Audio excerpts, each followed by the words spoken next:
구독과 좋아요는 사랑입니다.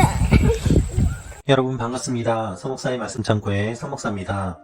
오늘도 시청해 주셔서 감사합니다. 오늘은 요한복음 20장 11절에서 23절 말씀입니다. 할렐루야, 예수님께서 부활하셨습니다. 여러분, 부활은 기적입니다. 부활은 은혜입니다. 부활은 우리의 생각을 뛰어넘는 것입니다. 이것이 하나님께서 우리에게 무조건적으로 베풀어 주신 사랑의 표현입니다.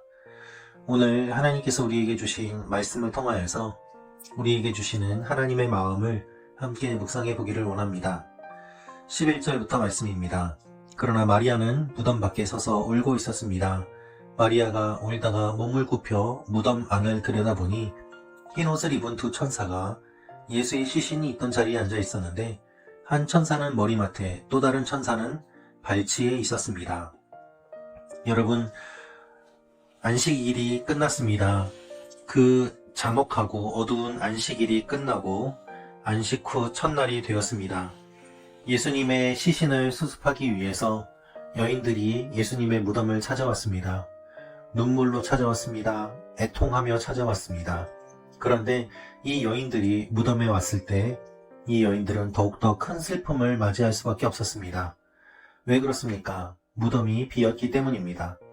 그러나 이 여인들의 겪게 되는 큰 슬픔은 이 여인들의 오해에서 비롯된 것입니다. 오해가 풀리면 기쁨이 될 것입니다. 그래서 천사들은 이렇게 이야기합니다. 13절부터 말씀입니다. 천사들이 마리아에게 물었습니다. 여인아, 왜 울고 있느냐? 마리아가 천사들에게 대답했습니다. 사람들이 내 주를 가져다가 어디에 두었는지 모르겠습니다. 여러분, 천사들은 이렇게 물어봅니다. 여인아, 왜 울고 있느냐? 그렇습니다. 주님은 우리에게 물어보십니다. 너는 왜 울고 있느냐? 너는 왜 슬프냐? 너는 왜 힘드냐? 라고 말입니다. 그 이유는 무엇입니까? 예수님이 없기 때문입니다. 주님을 오해했기 때문입니다. 그 마음속에 자신들이 원하는 것이 없기 때문입니다. 이것을 아시고 예수님께서 이들에게 나타나십니다. 그리고 말씀하십니다. 15절부터 말씀입니다. 예수께서 마리아에게 말씀하셨습니다. 여인아, 왜 울고 있느냐? 내가 누구를 찾고 있느냐? 마리아는 그 사람이 동산지기인 줄 알고 말했습니다. 주여, 당신이 그분을 옮겨 놓았거든 어디에다 두었는지 말해 주십시오. 그러면 내가 그분을 모셔가겠습니다. 예수께서 마리아에게 마리아야 하시자 마리아가 돌아서서 히브리어로 라보니 하고 말했습니다. 이 말은 선생님이라는 뜻입니다. 예수님이 마리아에게 말씀하십니다. 마리아는 예수님이 누구인지를 깨닫지 못합니다. 여러분, 불과 며칠 전, 불과 2, 3일 전 예수님께서 돌아가셨습니다. 그런데 이 여인들은 예수님이 누구인지를 제대로 알지 못하고 있습니다. 이것을 보면 사람의 상식을 벗어났을 때 사람이 제대로 인지하지 못한다는 것을 알 수 있습니다. 또한 주님께서 십자가에 달리실 때의 모습이 아니라 이제는 부활하신 몸으로 여인들이 알아보기 힘들 정도의 온전한 모습이 되셨음을, 채찍을 맞으시고 못 박히셨던 그 피 흘리셨던 모습이 이제는 온전하게 회복되고 또한 변화되셨음을 우리가 미루어 짐작해 볼 수 있습니다. 예수님께서 마리아야 하고 부르셨을 때 마리아는 그제서야 예수님을 보고 인식할 수 있었습니다. 여러분, 마리아는 슬픔 가운데 있었습니다. 그런데 주님께서 이름을 불러주시고 만나주시고 깨닫게 해주십니다.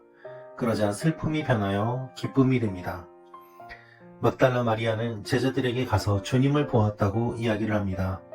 그럼에도 불구하고 제자들은 유대 사람들을 두려워해 문을 걸어 잠그고 있었습니다. 19절 말씀입니다. 그날 곧 그 주간의 첫날 저녁에 제자들은 유대 사람들을 두려워해 문들을 걸어 잠그고 모여 있었습니다. 그때 예수께서 오셔서 그들 가운데 서서 말씀하셨습니다. 너희에게 평강이 있을지어다. 여러분, 예수님께서 부활하셨다는 소식을 들었음에도 불구하고 제자들은 예수님을 찾아 나선 것이 아니라 문을 걸어 잠그고 모여 있었습니다. 왜 그렇습니까? 유대 사람들을 두려워했기 때문입니다. 예수님을 찾아 나서지 못하고 두려워서 오히려 문을 걸어 잠그고 있던 그들에게 예수님께서 먼저 찾아오셔서 말씀하십니다. 평강이 있을지어다 라고 말입니다. 여러분, 우리가 주님을 사랑하기 전에 주님이 먼저 우리를 사랑해 주셨습니다. 우리가 주님을 찾기 전에 주님이 먼저 우리를 찾아오셨습니다. 그러므로 우리가 해야 될 일은 주님의 사랑을 받아들이는 것이고 주님께서 찾아오시는 것을 기쁘게 맞이하는 것뿐입니다. 우리의 생각을 뛰어넘는 주님의 놀라운 일들이 계속해서 이어지는 것을 우리는 볼 수 있습니다. 슬픔 가운데 있는 사람들, 두려움 가운데 있는 사람들, 절망 가운데 있는 사람들, 그들에게 예수님께서 나타나셔서 그들의 마음을 바꾸어 주십니다. 제자들은 주님의 손과 옆구리를 보고 기뻐하였습니다. 왜 이들이 기뻐했습니까? 주님의 부활을 경험했기 때문입니다.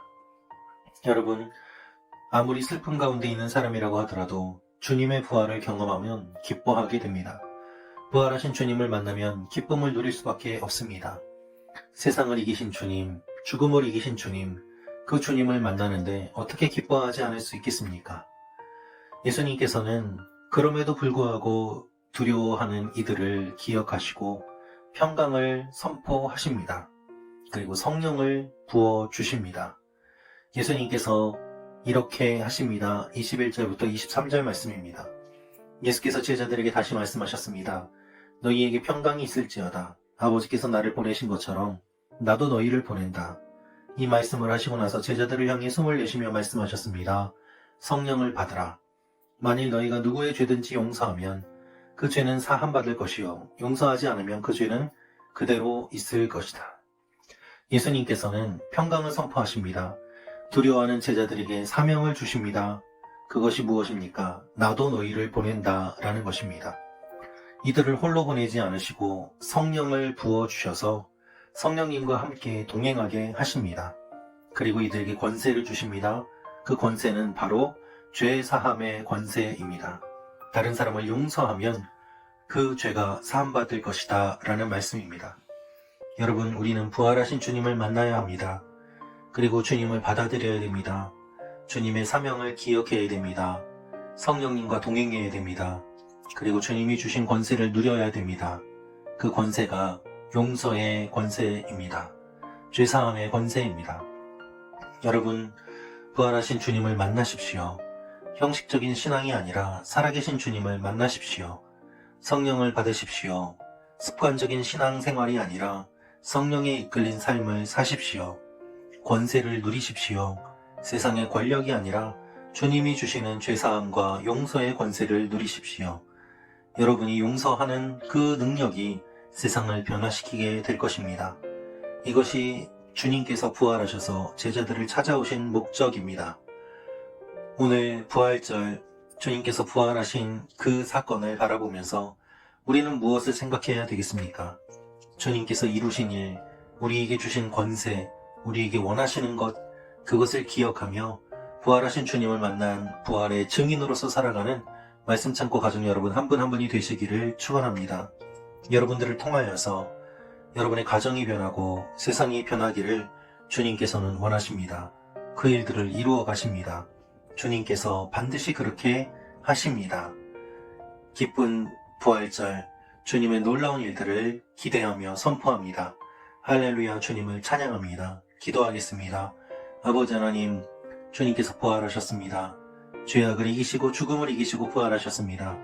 우리에게 부활의 능력과 용서의 능력을 주신 주님, 주님의 자녀로 하나님의 백성으로 살게 하여 주옵소서. 예수님의 이름으로 기도합니다. 아멘.